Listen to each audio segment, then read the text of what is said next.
हरिओम आत्मीय भक्तजनों, सप्रेम जय श्री हरि। आज का प्रसंग है बुद्धि बल संसार की सब बल से बड़ा। लोग कहते हैं कि बल शारीरिक बल होता है, किंतु ऐसी बात नहीं। बल कितने प्रकार का होता है मैंने आपको कई बार अपनी वीडियो के माध्यम से समझाया है। सारे बलों में बुद्धि बल की विशेषता विशेष रही है। शारीरिक बल बढ़ता है तो घटता भी है, क्षीण भी होता है, लेकिन बुद्धि बल आपका कभी क्षीण नहीं होगा। हाँ, पागल हो जाने के बाद वो भी क्षीण हो सकता है, लेकिन यदि आपकी मानसिक स्थिति मजबूत रही तो वो भी क्षीण नहीं होता। ऐसे दुनिया में हर कुछ मरणशील है, कोई चीज़ हमेशा शाश्वत नहीं रहता है।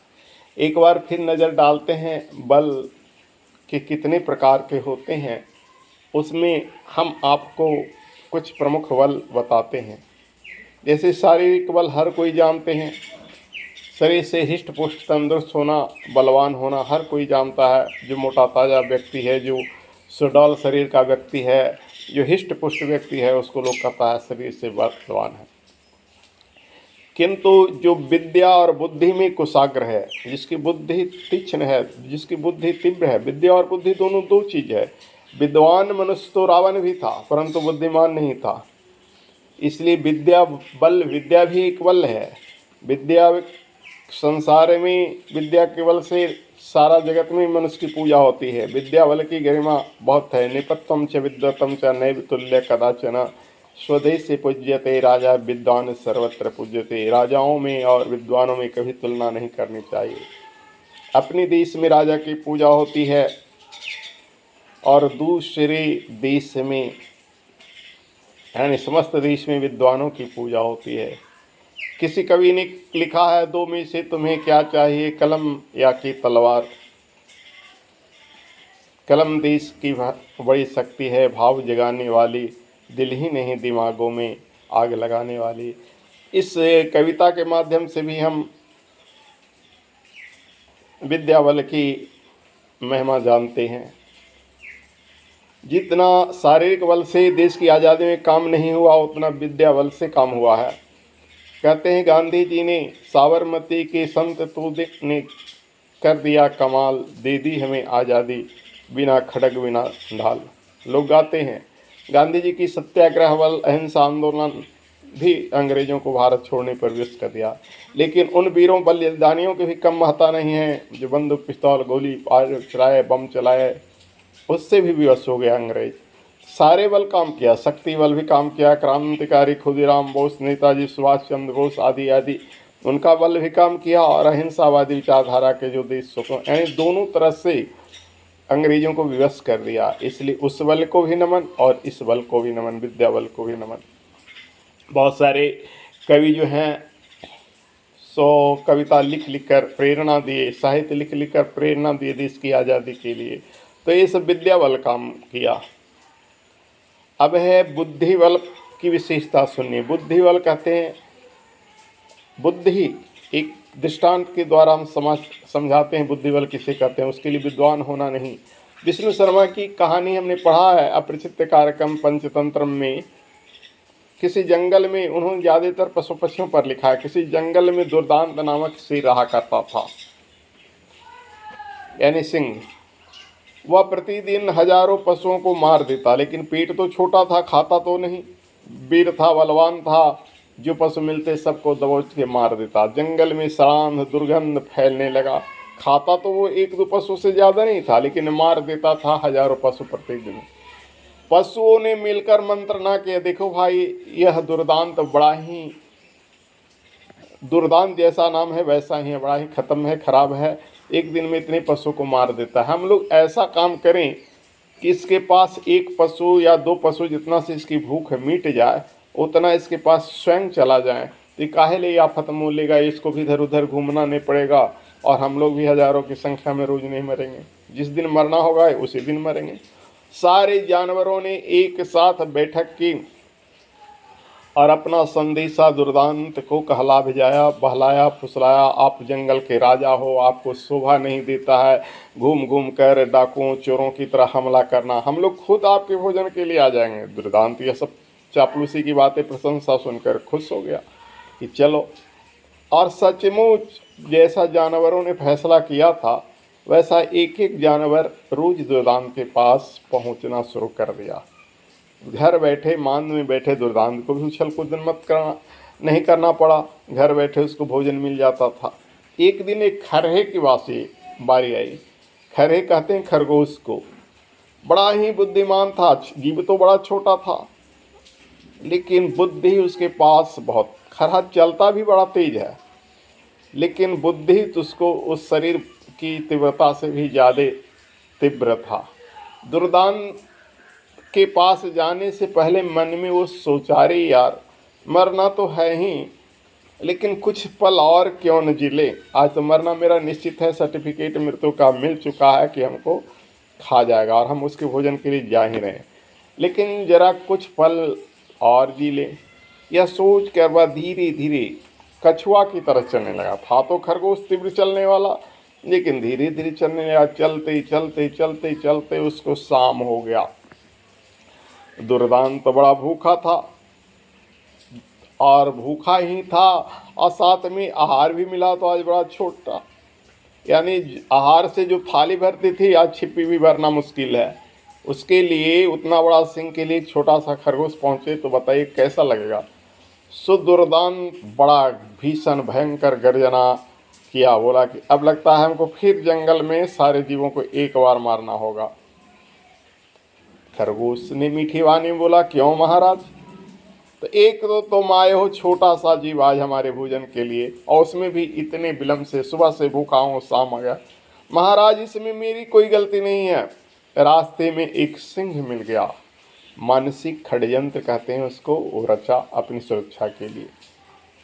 रास्ते में एक सिंह मिल गया और वह बोला कि मैं ही इस जंगल का राजा हूँ, दुर्दांत हूँ, लेकिन महाराज मैं तो आपको पहचानता था इसलिए उसको कहा कि तुम तो दुर्दांत नहीं हो, दुर्दांत तो कोई और है। सो उसको मैं बहला फुसला के जंगल में रोज का कि अच्छा असली दुर्दांत अगर तुम हो तो दोनों लड़के फैसला कर लेना, क्योंकि दुर्दांत जंगल का राजा है, बड़ा ही बलवान है। अगर तुम उससे हार जाओगे तो तुम नकली दुर्दांत, अगर वो हार जाएगा तो वो नकली दुर्दांत। एक मन गढ़ंत कहानी खरगोश ने दुर्दांत को कह सुनाया। दुर्दांत ये सुनकर आग बबूला हो गया, गुस्से में आ गया कि कोई मेरी बल को ललका रहा है। बोला बताओ कहाँ है वो शेर। बस खरगोश की तो मन की बात हो गई, तो वह धीरे धीरे धीरे धीरे जंगल की ओर चला। जंगल में एक कुआं था, कुएं में इशारा किया, बोला महाराज इसी में छुप कर बैठा हुआ है और जाने वाले आपके भोजन के लिए बोला कि आज से हम सबको खा जाएंगे। सो हम तो 2-3 खरहा रहे थे, इतना छोटा भोजन क्या होता, परंतु सबको चट कर गया। बोला सो ऐसी बात है। बस वो जो दुर्दांत था कुएं में झाँका तो उसका प्रतिबिंब उस जल में दिखाई पड़ा, तो वह भीषण गर्जना की तो कुएं में ध्वनि भी प्रतिध्वनि होती है, कुएं से भी आवाज़ आई। जैसा ए सिंह बोला वैसा उधर से भी आवाज़, जैसा इसकी छवि वैसा उसकी भी छवि जल में। अब तो आओ न देखा था, वह कुएं में कूद गया। खरगोश तो यही चाहता था कि कुएं में गिर कर मर जाए तो हमारी जान की सुरक्षा हो जाए और जंगल के सारे जीवों की रक्षा हो जाए। तो यह कहानी विष्णु शर्मा ने पंचतंत्र में लिखा है, बुद्धि जस बलम तस्य। यानी एक शारीरिक बलवान को एक छोटा सा जीव बुद्धि बल से हरा देता है, हरा ही नहीं देता है, मार देता है। ऐसे ही कोई महान से महान शत्रु को छोटा प्राणी यह न समझे कि हम उसके आगे हार जाएंगे। वह भी अपनी अगर कुशाग्र बुद्धि का होगा तो अपने बड़े से बड़े शत्रुओं को इसी दुर्दांत की तरह खत्म कर सकता है। तिनका कबहु न निंदिए जो पायंतर होए, कबहु उड़िन आँखी परे पीर घनेरी हो। एक तिनका की भी निंदा नहीं करनी चाहिए जो पैरों के तले है, कब वो आपके आँख में उड़कर दर्द का कारण बनेगा या आँख को चौपट कर देगा। इसलिए अपने से छोटे की भी कभी अवहेलना नहीं करनी चाहिए, नहीं तो कब वो आपका संकट बन जाएगा। अगर आप उसका अपमान करते हैं तो इस खरगोश की तरह दुर्दांत शेर को जैसे मारा वैसे मार देगा।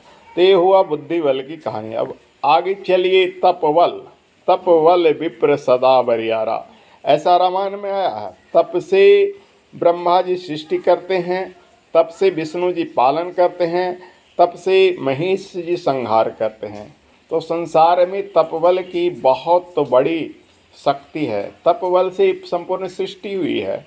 तो जो मनुष्य तपस्वी होता है उसके आगे संसार का कोई भी वस्तु तुच्छ है, वो चाह कर कुछ भी प्राप्त कर सकता है। और तप बल में दो प्रकार की बल है। तप बल से एक आशीर्वाद बल आता है और एक श्राप बल आता है। तपस्वी के पास दो प्रकार की बल होता है, एक अभिशाप देने की शक्ति, एक आशीर्वाद देने की शक्ति। एक कृष्णकाय मनुष्य, दुबले पतले शरीर वाला मनुष्य, जितने भी तपस्वी को देखे अपनी शरीर को भूखे रखकर सुखा दिए हैं, गला दिए हैं। शारीरिक बल तो उनमें कुछ रहता नहीं। साधु सन्यासी अधिकांशतः जो तपस्या करते हैं, जो खाना या तो नहीं खाते हैं या तो एक समय खाते हैं, तो उनका शरीर बिल्कुल दुर्बल होता है। लेकिन उस दुर्बल हड्डियों में भी इतनी शक्ति होती है कि दधीची के अस्थियों से वज्र बना और वही वज्र वृतासुर को मार डाला। और वही वज्र आज भी इंद्र के पास है, जो समय समय पर वर्षा के कारण वज्रपात होता है। तो अगर आदमी पर गिरा तो आदमी जलकर खाक हो जाता है, वृक्ष पर गिरा तो वृक्ष जलकर खाक हो जाता है, किसी भी जगह वो गिरता है तो धराशायी कर देता है। वो वज्र आज भी सुरक्षित है इंद्र के पास। जब भी हमारे मोबाइल पर, आपके मोबाइल पर मैसेज आता है कि आज भारी वर्षा के साथ भयंकर वज्रपात होंगे, तो वह वज्र दधीची की हड्डियों से बना है। तो दधीची क्या थी? तपस्वी। तो तपस्वियों के साथ एक आशीर्वाद बल होता है। वो आशीर्वाद जिसे भी देते हैं उनकी दर्शन से, उनकी वाणी से आशीर्वाद फलित होता है। और दूसरा श्राप बल होता है, अभिशाप बल, जिससे वो जिसे भी चाह लेंगे अकारण नहीं। जब भी कोई उनके हृदय को, दिल को दुखाएगा, कष्ट पहुंचाएगा, तो उनकी श्राप बल से भस्म हो जाएगा। यही कारण है कि जब दुर्वासा कहीं भी पहुंचते थे तो लोग उनसे डरते थे कि दुर्वासा से भयंकर प्रलय आ जाएगा। अगर दुर्वासा का जरा सी अपमान हुआ ना तो भीषण प्रलय आ जाएगा। यहाँ तक कि अयोध्या जब पहुंचे, भगवान राम मंत्रणा कर रहे थे अकेले में, लक्ष्मण को कह दिए थे इस वक्त यदि कोई आ जाएगा तो तुम मुझे बुलाने नहीं आना, वरना तुम्हारा वध कर दिया जाएगा। ऐसी स्थिति में दुर्वासा आ गए। अब लक्ष्मण जी सोचे कि वध तो सिर्फ मेरा ही होगा, अगर दुर्वासा को हम रोकते हैं तो पूरे अयोध्या वासियों का वध हो जाएगा। उस समय भगवान राम की काल यानी यमराज से अकेले में मंत्रणा हो रही थी। यमराज यह कहने के लिए आए थे कि प्रभु धरती पर आपका समय पूरा हो गया, आप जल्दी धरती पर से गोलोक वैकुंठ लोक पहुँचिए। भगवान विष्णु के अवतार थे राम जी। इसी बीच दुर्वासा आ गए और दुर्वासा के श्राप के डर से लक्ष्मण जी चले गए, परंतु उन्हें तलवार से वध तो नहीं किया गया, लेकिन भगवान राम वचन को निभाए, सारे लोग जल समाधि ले लिए।